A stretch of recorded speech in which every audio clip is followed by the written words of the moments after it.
was a real sausage fest, wasn't it? Welcome to the Time Treadmill. I'm Ron, and these are my sweaty thoughts about Doctor Who.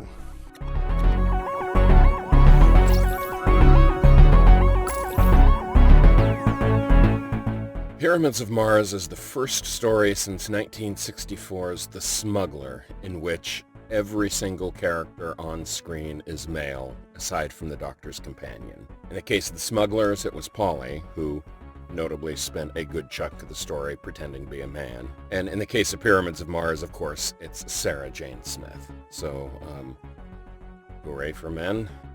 Speaking of Sarah Jane Smith, how is it she manages to go through this entire story wearing an ivory Victorian dress, running around in the woods, rolling around on the ground, traveling to Mars, being captured inside a soundproof booth, and all of it without ever once smudging even the slightest bit of dirt on that dress? Elizabeth Bennet would be proud.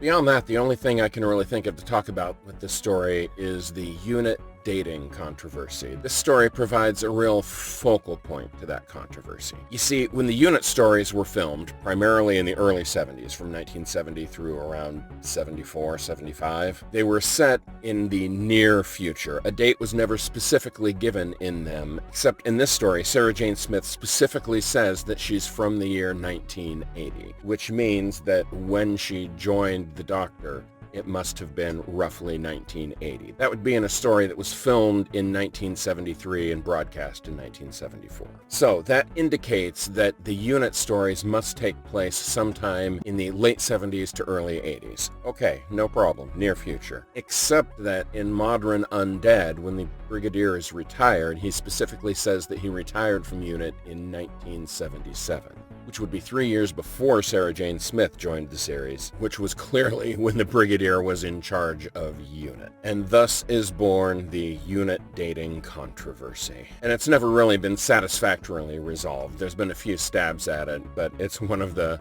massive continuity glitches that has happened in the history of Doctor Who, and it's a fun one for fans to bicker over.